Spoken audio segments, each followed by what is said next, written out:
Okay, so today we're going to talk about existentialism. Put that term on the board.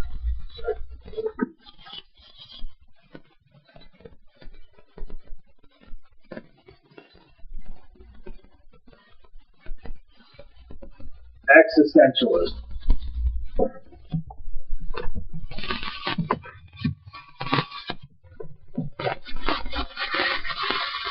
Existentialism.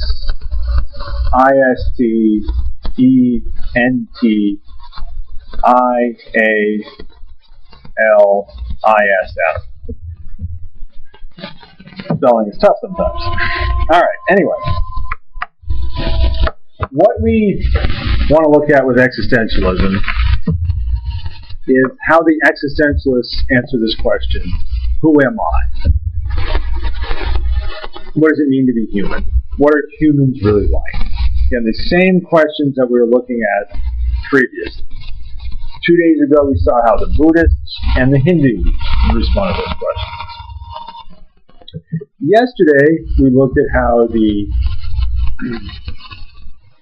looked at Rousseau's ideas on that, we looked at the society ideas on that, and then we looked at Marx's ideas on that. Today, we're going to look at some of what existentialism talks about, what it means to be human. Who am I really?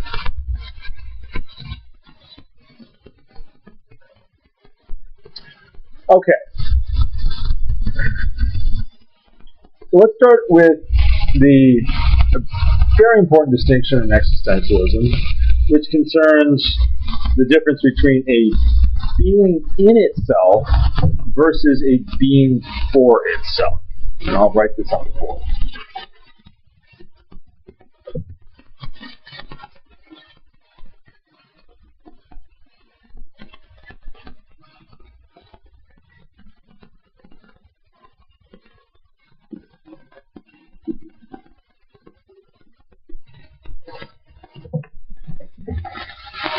So we have a being in itself and a being for itself. Now, a being in itself is something whose purpose is dictated for it. A being in itself is something that is pretty much set in what it is. It can't be anything else. Doesn't have any awareness over possibilities for making itself any different. It doesn't have any choice or freedom in all of this. Alright, so what are examples of this? Well, this computer is a being in itself. This has been made by somebody, constructed in a certain way, put together in a certain way. It's just going to be a computer. That's all it's going to ever be.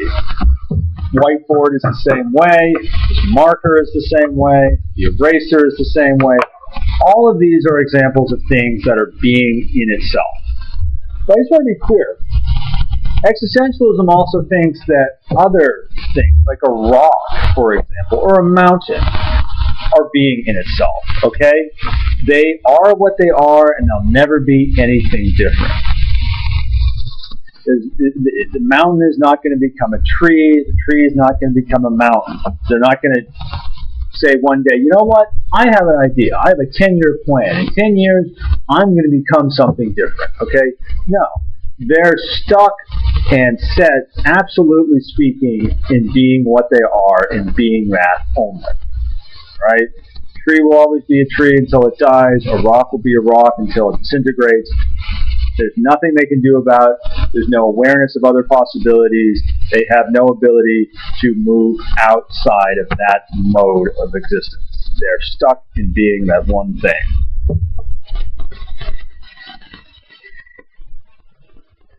Now, what's a being for itself? A being for itself is something that can choose what it will be. It can choose to get beyond one mode and go into another mode. It's something that can decide, okay, this type of thing that I've been doing over here isn't working, I'm going to go on to something else.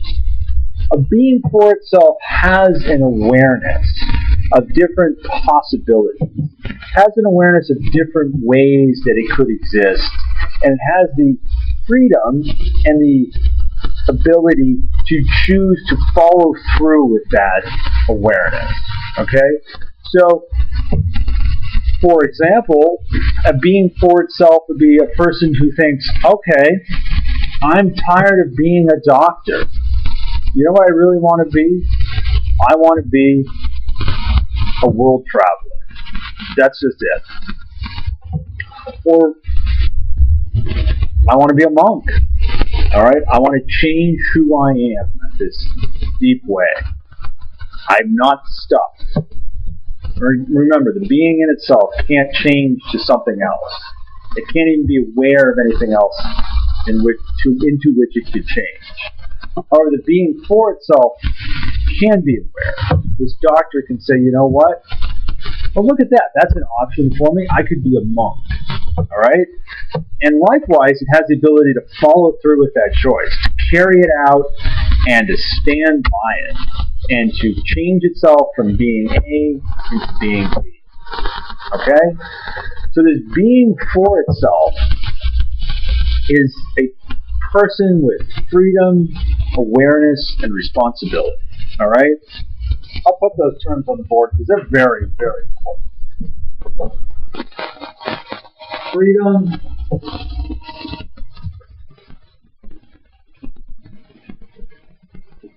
awareness,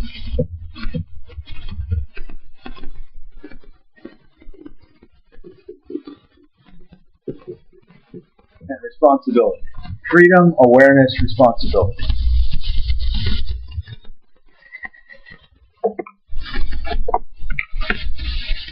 All right. Now, Jean-Paul Sartre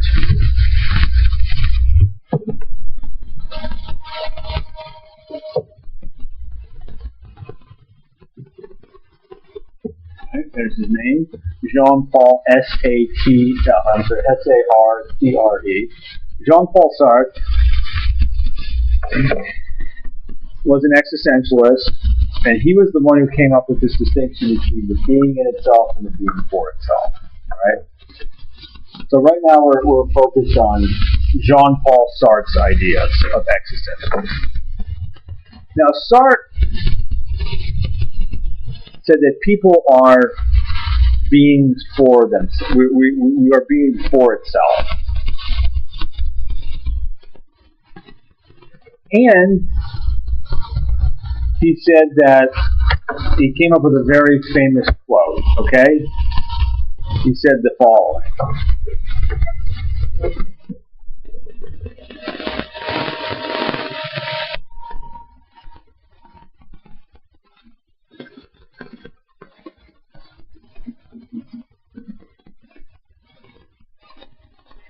He said, existence precedes essence.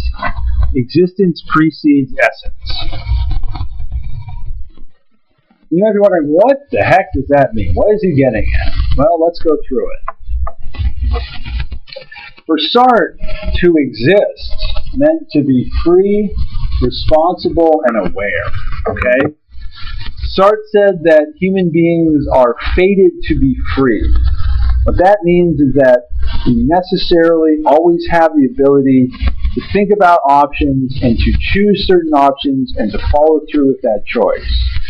Sartre says no matter the circumstances, we always have the ability to choose something in those circumstances. Again, we are not beings in itself, we are being for itself. We can always come up with a different approach, a different mode, a different way of doing things, a different set of thoughts, a different attitude, a different mindset. All of those are options available to us because of our radical freedom and awareness and our ability to take responsibility for our actions and to follow through with them. So Sartre says existence precedes essence. He's saying, look, our freedom and our awareness are basic. And when we exercise that freedom and exercise that awareness, we make certain choices. And based on those choices, we become a certain type of person. Okay? So, Essence is about what something is. All right? What's the essence of this marker? The essence of this marker is that it's an instrument for writing on an erase board. What's the essence of this pen? What is this pen? It's a writing instrument for paper. Now, Sartre says, when we look at a human being and say, what is that person?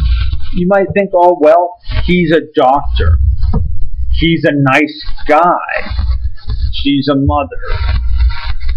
So when you look at what the person is, at the essence of that person, in other words, Sartre says, you see that what the person is was preceded by certain choices freely made by that person. So, for example, let's go back to this doctor. The person who is a doctor, that's what he is. That didn't just happen, okay? That's not like with a tree where it just grows, or a rock where it's just formed over millions of years, okay? Or the marker where it's made by something external to it, other than the eraser. Rather, the person made choices. He made the choice to want to be a doctor. He made the choice to go to grad school. He made the choice to follow through, to get educated, to become certified, and to stand by that choice and be a doctor. So what the person is, his essence, was preceded by his existence, which means his free, aware, and responsible choices. Okay? Somebody who is a nice person. Somebody says, well, who's Frank, for example? What's Frank's deal? You're like, well, Frank's a nice guy. That's what Frank is. Essentially, that's who Frank is. Okay? Let's say that. Sartre would say, okay, how did that develop? How did that happen? That happened because Frank formed himself into being the sort of person who acts kindly. Frank made choices to be kind, compassionate, and nice. Eventually, that became who Frank is. But it didn't just happen in some sort of automatic manner. It didn't happen from external factors. No, says Sartre. It arose internally based on the free, aware, and responsible choices made by Frank over the course of time. It's not the case that Frank just woke up one day and poof, he's nice. Rather, it is the case that Frank, over time, did freely choose nice things, and that's what made him into be what he essentially is today. All right, so what Sartre is getting at is that we have a radical freedom in any and all circumstances, and this freedom is what allows us to make ourselves into be a certain type of person.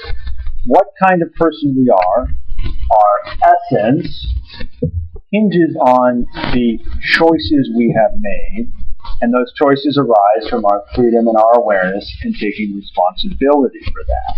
Okay? So, Sartre gives an interesting example of this. He talks about somebody who's in the middle of World War II. He's French, and the country's been invaded by the Nazis, 1940, okay? And this person's wondering, should I stay home and help my mother? Should I join the resistance? Okay? Now, when your country's been invaded and you have a mother who maybe needs your help, it seems like perhaps that there really aren't a lot of choices here. But Sartre says, yes, there is still a choice. This young man still has a choice. He has the choice to say, yes, I will care for my mother, or I will care for my country more. And ultimately, that choice resides within him and only within him. Okay? And it's something for which he should take responsibility. It's no one else's job to make this decision and follow through with this decision. It's his and his alone. So that's where this issue of responsibility really comes into play.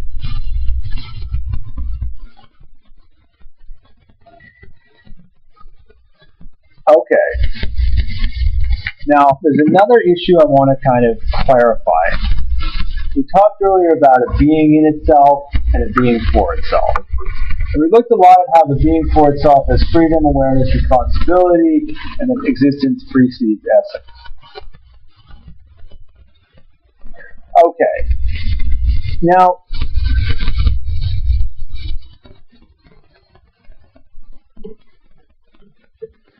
in certain cases, says Sartre,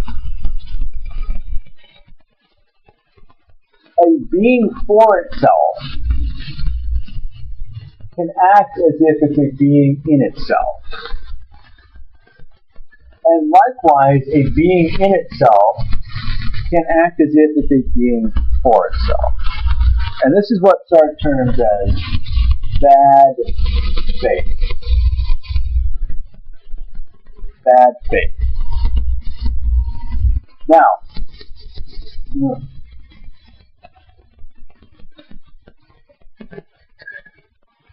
let's give some examples of this. Sartre talks about somebody who's working as a waiter at a restaurant. This person becomes very identified with his role of being a waiter. He smiles profusely. He extols how good the food at the restaurant is. He greets every customer as if they're his best friend. He loves wearing the whole outfit for the restaurant. He becomes very attached to being a waiter. Now, Sartre's saying, in that sense, the more he becomes attached to being a waiter, the more he becomes a being in itself. A waiter is a set, specific role. Okay? Like a marker plays a set, specific role. A waiter plays a set, specific role. Insofar as somebody becomes very identified with that role, very consumed by that role, okay, they become almost like a being in itself. They become just this one thing and no other. They don't see any different ways of acting. They follow the set pattern, okay, of being friendly, courteous, giving the restaurant a positive image, okay? They become identified with that role. They don't think outside that box. Sartre says, though, what's happening here is this waiter, he still is a being for itself. He still has freedom. He could get a new job.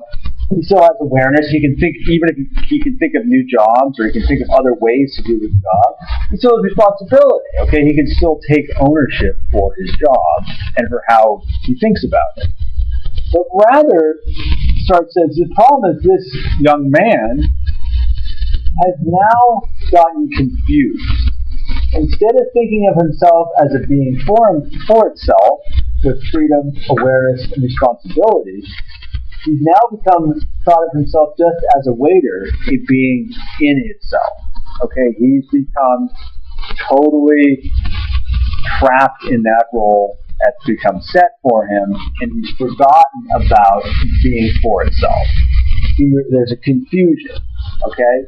He doesn't realize his being for itself, and instead becomes set in being in itself. So bad faith, one of the ways it happens is when somebody forgets about or fails to exercise the freedom, awareness, and responsibility that they have. Okay? When somebody becomes very identified with a role, such that they think, that's it. I'm just like that rock that's set and doing one thing, okay? They've forgotten about their being for itself that could choose a new job or even a new way of doing the job or a new approach to the job, okay? So the confusing that happens with being in itself and being for itself, that's what Sartre says is bad faith, all right?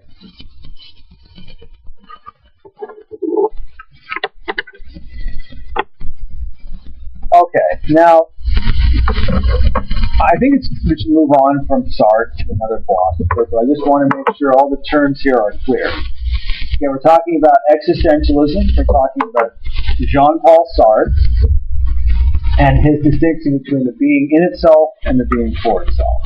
All right? Being in itself is like a stone, an eraser, something that has a set, complete mode of existence, no other option, no other choice. All right? Being for itself has freedom, awareness, and responsibility. The being for itself can choose what it will be. We saw that with this quote of existence precedes essence. When the being for itself gets confused and it doesn't follow through with its choices and it forgets about its freedom, okay, when it's confused with the being in itself, this is where we get bad faith. Alright, so I'm going to erase this stuff from the start, and we'll move on to another philosopher, existentialism.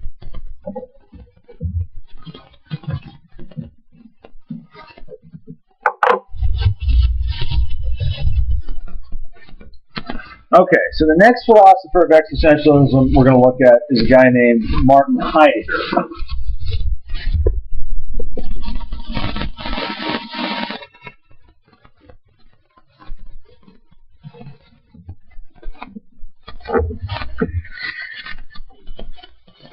Heidegger spelled Heidegger. And Heidegger lived roughly around the same time as Sartre in the middle of the 20th century.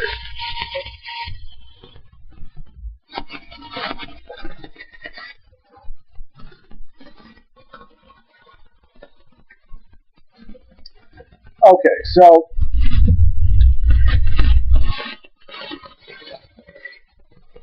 Heidegger, the way to start with Heidegger is we're going to talk about a specific term that he looks at. And this term is called they self.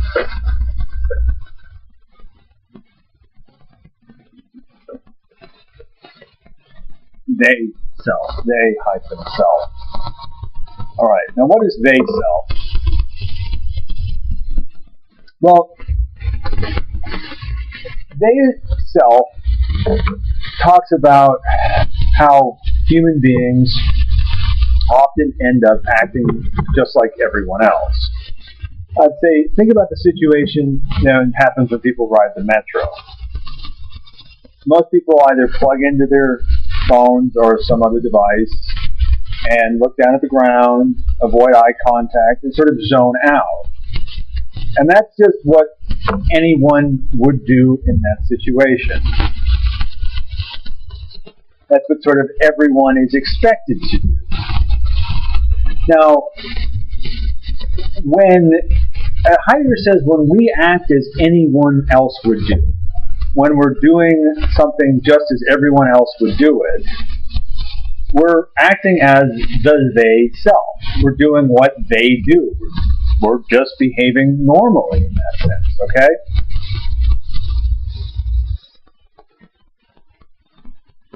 So, in a situation where people are doing what everyone else would do, without thinking about it, without really even choosing it, they're kind of just following along with the normal social mode, the normal way things get done.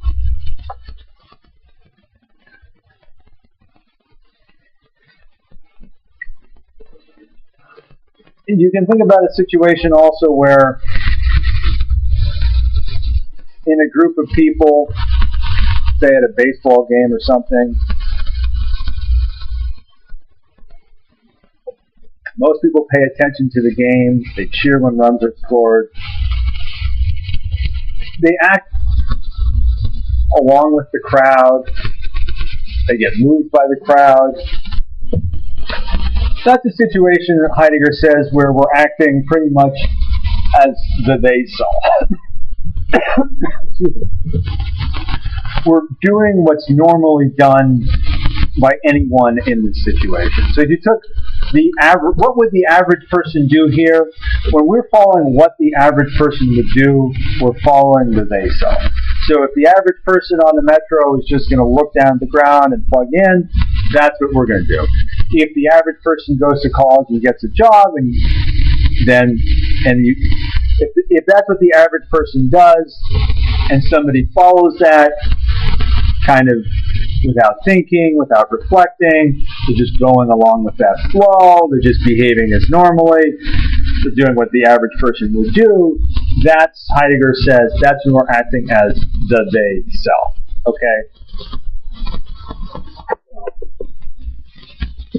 Acting as the average person, doing what anyone else would do in that situation. Okay?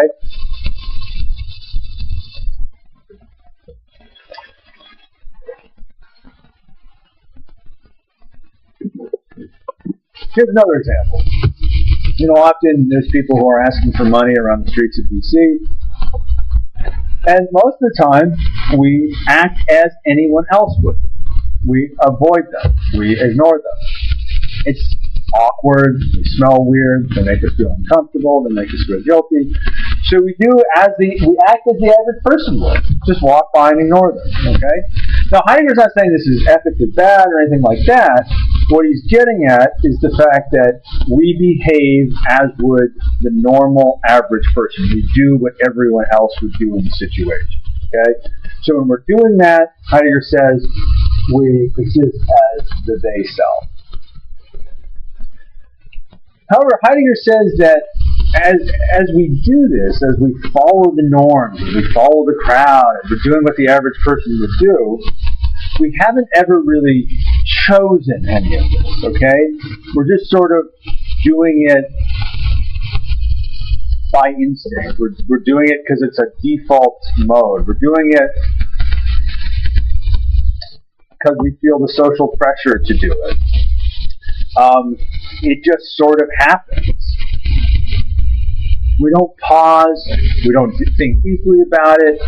We don't understand what kind of options might be in front of us. We just sort of go along with the flow, okay? Heidegger says this way of living, this mode of existence, where we're just going along with the flow, we're just doing as anyone else would do, trying to be normal, just fitting in, being ordinary. Okay, Heidegger calls this, he says this is inauthentic.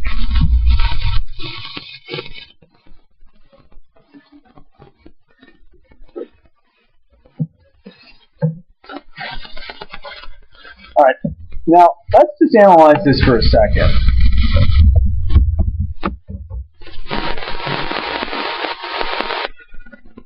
For Heidegger, as an existentialist, what it means to be human authentically, okay, or genuinely, to use that term, is to be able to choose, to have that radical freedom that we saw with Sartre, okay?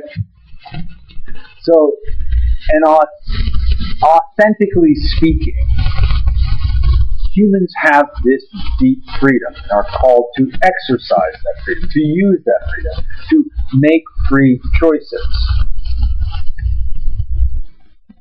Now we saw with Sartre, he says, look, we have this being for itself.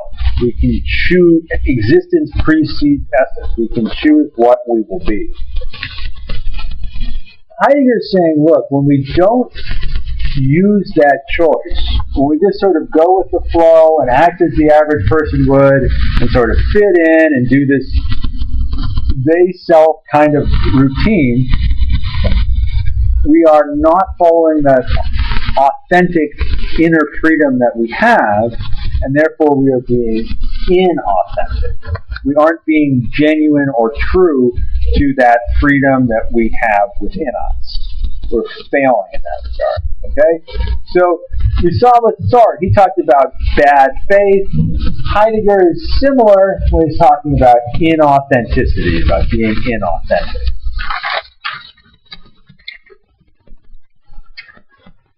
Alright, now Heidegger though says that there's also something else we have to look at with our human existence, not just our freedom. It's also that we're mortal. We are going to die. And we have an awareness of that. All right? We understand that. Everything we do, says Heidegger, ultimately will end at our death. So death is sort of this thing that shadows everything we do. It's always a possibility. We could end up dying at any point. Death is something that's sort of in the background, as it were.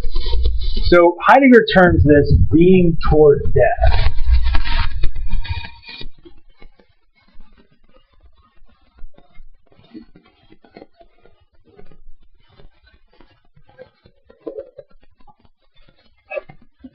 So a being toward death is any one of us who's aware of the fact that we're mortal and we could die at any point.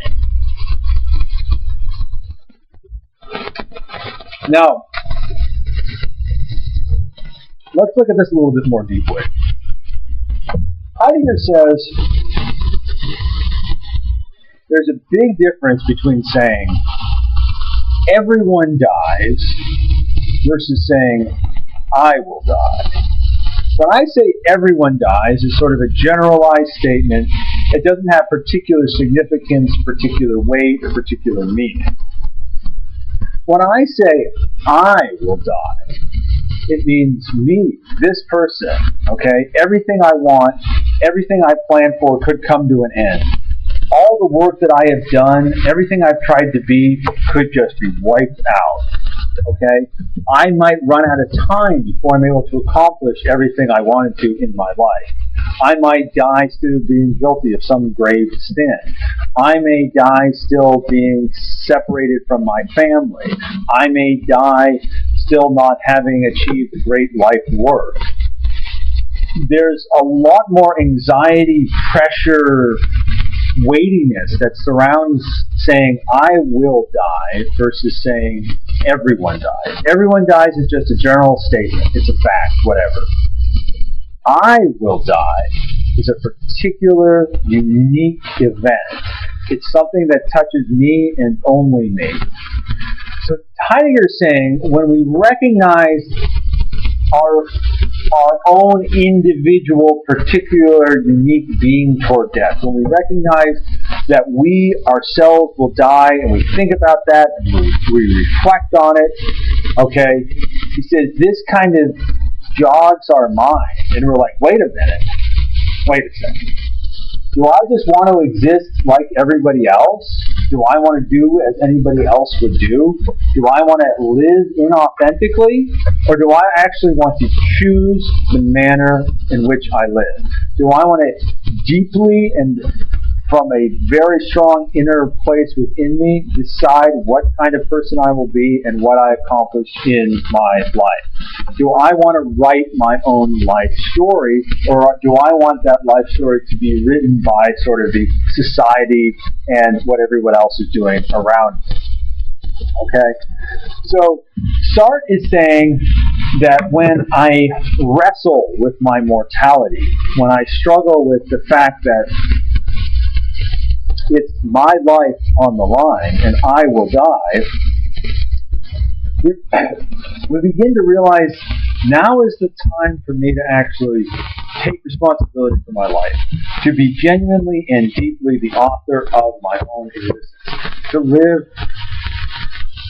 freely and decisively in the manner that I choose to live. Okay? And this is what he's going to call being authentic. Alright, so being authentic is I choose to live a certain way, I choose to exist a certain way, and I stand by, resolutely, I stand by these choices, okay? I'm not just going to follow what everyone else would do, or what anyone would do, or what's normal, or what's expected of me. I decide what possibilities I want to make real in my life. I decide if I want to be a doctor. I decide if I want to be a teacher. I decide if I want to get married. I decide where I want to live. I decide how I want to live. I am the one who writes the story of my life. All right? Now, this is going to show my age, but if you listen to Bon Jovi's song, It's My Life, this is a wonderful demonstration of this fact, okay? It's my life, it's now or never. I have to make this choice. I ain't going to live forever. I just want to live while I'm alive. This is exactly what Heidegger's getting at, okay? This point about taking ownership of one's existence, realizing one's mortality, and saying, I'm going to be the one and sole author of my existence, okay? So it's about taking the proverbial bull by the horns and choosing to be deeply who we want to be, okay? Acting from myself, for myself, by myself. Standing by my decisions and saying, you know what? This is it. This is who I want to be. No one else is going to take responsibility for that. I'm going to be the one who does it, okay? So just to kind of recap on Heidegger. Heidegger says we often live as inauthentically the they-self, acting as the average person would. But when we start to think about our death, that makes us realize, wait a minute, I'm mortal. I'm going to die. I have a limited amount of time. What do I want my life to be like? How do I want to choose to exist? And doing that leads us to be authentic, to freely choose to make our lives what we want them to be. To not just follow the crowd, but say, you know what? Heck, I don't care if my parents were lawyers, I'm going to go be an artist. I don't care if my parents were doctors and everyone's expecting me to be a doctor and that's what anyone would do in this situation. I'm going to go live as a monk. I'm saying, you know what? Everybody just has 2 cars. Somebody says, I choose to live without a car. I stand by that decision. I make myself to be that kind of person. I take responsibility for my life. I don't just follow what anyone would do. And again, Bon Jovi hits the nail on the head. All right, so that's it for Heidegger. I'm going to erase that and we'll jump to the next verse.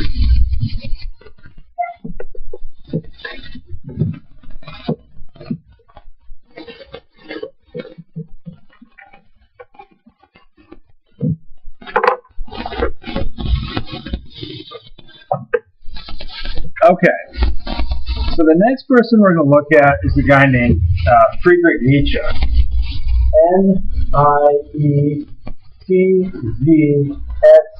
Nietzsche.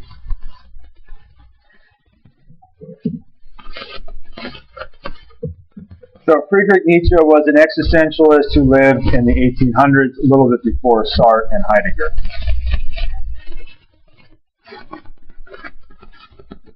Now, what we saw with Sartre and Heidegger was this idea of freely making choices about one's life here and now, owning up to becoming what one wants to be, taking responsibility for what one wants to be, choosing the way one lives here and now. Nietzsche, one of the points I want to bring out with him has to do with history, okay, owning up to the past, how we deal with the past, okay. So his emphasis here that we look at is on history.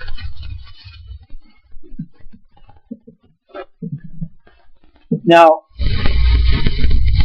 what Nietzsche is saying is that, look, human beings are beings who have memory.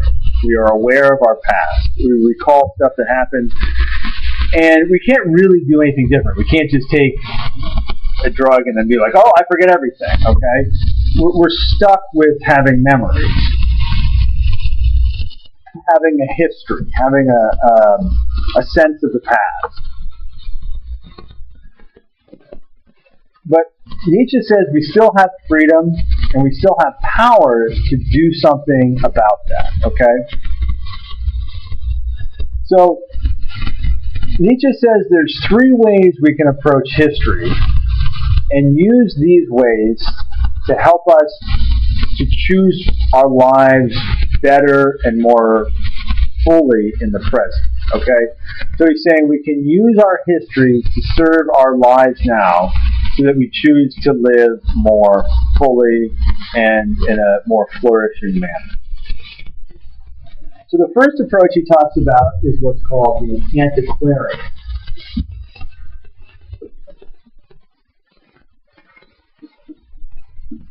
Antiquarian.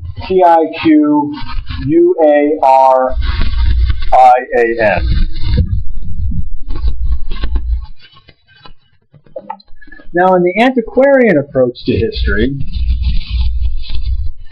this is where you try to continue on certain practices that have worked well, okay? To hold on to good traditions from the past, okay? So I'll give you an example of this. People often get together at holidays.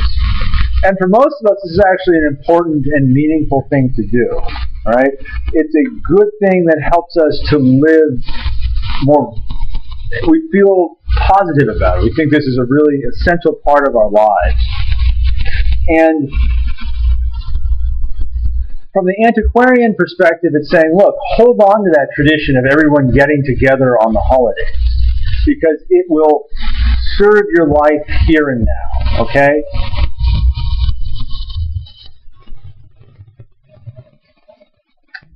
Another example could be if, sort of losing my train of thought here. Anyway, let's just stick with that example. Okay, so you have that example of you have a certain tradition and you keep doing it, and you keep kind of thinking about the past, not in an overly necessarily nostalgic way, but thinking about, okay, this tradition, what are ways in which this can help me here and now? Okay, the second one that Nietzsche talks about is the monumental.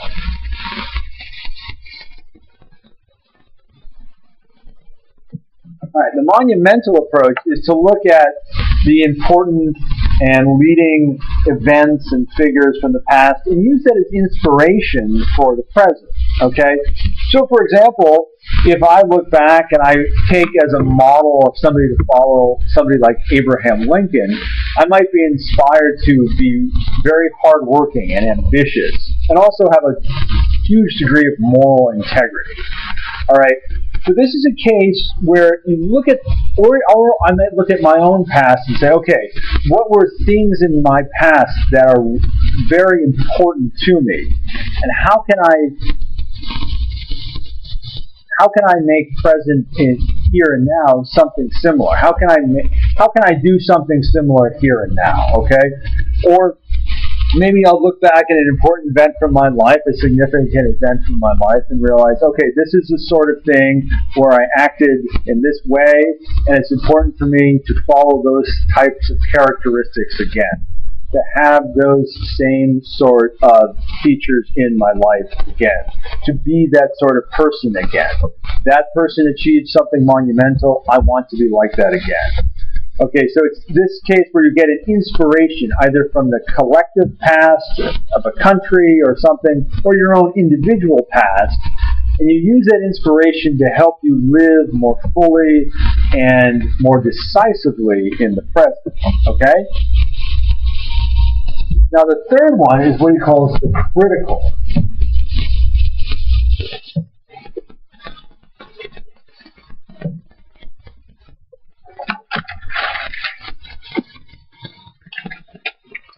Now, the critical approach to history is where you decide that a certain element of your past is not really worth thinking much about.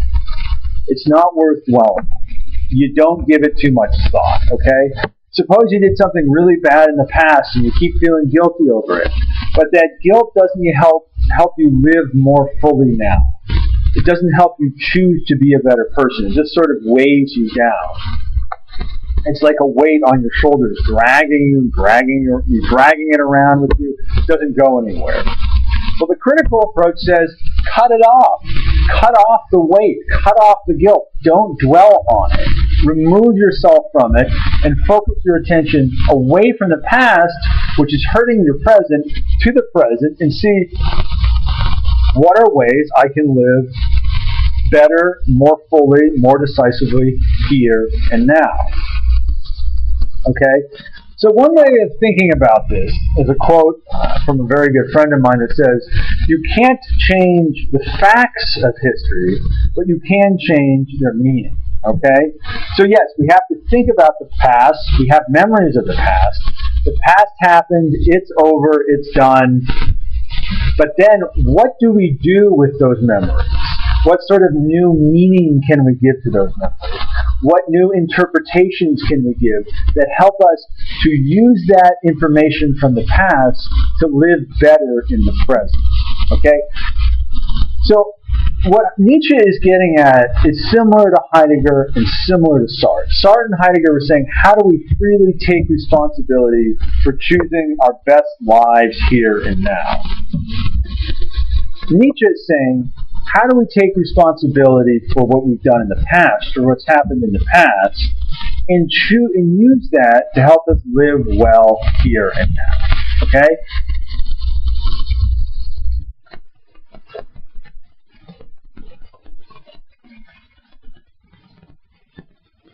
Now, there's a couple other things about existentialism I want to emphasize, and that'll be it. One of them has to do with looking at how radical this freedom is and how we can still exercise it even in the middle of very difficult circumstances. So if we go back to Sartre, our being for itself and our existence, our freedom, responsibility, and awareness precedes our essence. Okay? Sartre and the existentialists think that's true no matter what external things are happening all around them.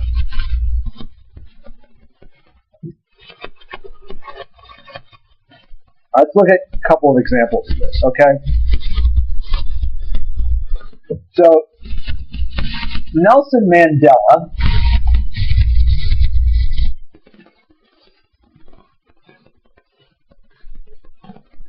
was the former leader of South Africa who had been imprisoned at Robben Island for about 25 years or so, and unjustly imprisoned, living in a very, very small cell, working outside every day in a quarry, in a mine. He almost went blind from it. He was abused by the guards. This was the time of apartheid and white suppression of blacks in South Africa. It was a very difficult time. Anyway, Mandela is in this horrible circumstance. He can't choose where he lives. He can't choose where he goes. He's stuck on this island. He's surrounded by hatred. And you're like, his freedom has been stripped away, right? Wrong, said the existentialists. And wrong, said Mandela. Mandela said, even in the midst of these circumstances, I am free. Okay? Mandela said that he could still choose what his attitude was toward his captors, for the people holding him in prison. Holding on, he could choose to hold on hope to be released and to work for the good of South Africa. He could make peace in a way with his circumstances. He could be friendly to the guards. He could find some perhaps divine inspiration through the midst of all of this. There's a very interesting poem that's often put in connection with Mandela. The movie Invictus was made about this. So the poem is called Invictus.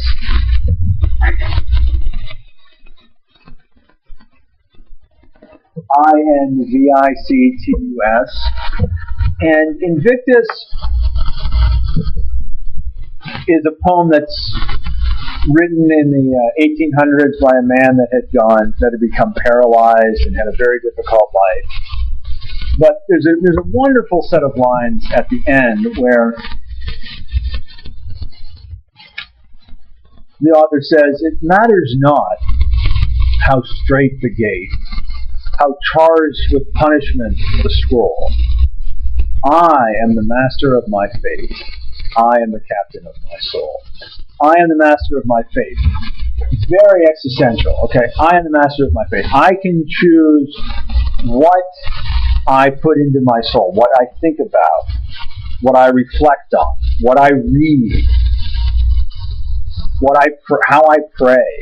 No one can take that from me. I am the master of my fate. I am the captain of my soul. Okay?